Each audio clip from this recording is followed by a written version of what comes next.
ચૈત્ર માસની અમાસ 2 દિવસ. 7મીએ પિતૃઓ માટે ધૂપ ધ્યાન કરો. 8મીએ નદી સ્નાન અને દાન પૂર્ણ. આ વર્ષે ચૈત્ર મહિનાની અમાવસ્યા તિથિમાં ફેરફારને કારણે 2 દિવસ સુધી રહેશે. આ તારીખ 7 મેના રોજ સવારે 10:45 વાગ્યાથી શરૂ થશે અને 8 મેના રોજ સવારે 8:45 વાગ્યા સુધી ચાલુ રહેશે.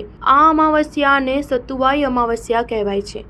અત્યારે ઉનાળાનો સમય છે, તેથી અમાવસ્યા પર પાણીનું દાન કરો. જાણો અમાવસ્યા પર કયા કયા શુભ કાર્યો કરી શકાય છે. ઉજ્જૈનના જ્યોતિષ પરમ પૂજ્ય મનીષ શર્મા અનુસાર ચૈત્ર અમાવસ્યા પર જરૂરિયાતમંદ લોકોને જૂતા, ચપ્પલ અને છત્રી દાન કરો. શાસ્ત્રોમાં અમાવસ્યાને પર્વ તરીકે પણ વર્ણવવામાં આવ્યું છે. આ તહેવારની શરૂઆત સૂર્યને અર્ઘ્ય અર્પણ કરીને કરવી જોઈએ. અમાવસ્યા પર પિતૃઓ માટે શ્રાદ્ધ વિધિ અવશ્ય કરવી જોઈએ.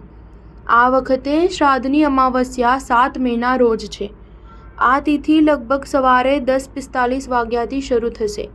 આ તારીખ બીજે દિવસે એટલે કે 8 મેના રોજ સવારે 8:45 કલાકે પૂરી થશે. પૂર્વજો માટે ધૂપ ધ્યાન ફક્ત બપોરે કરવામાં આવે છે. તેથી 7મી મે શ્રાદ્ધ કરવા માટે શ્રેષ્ઠ દિવસ છે.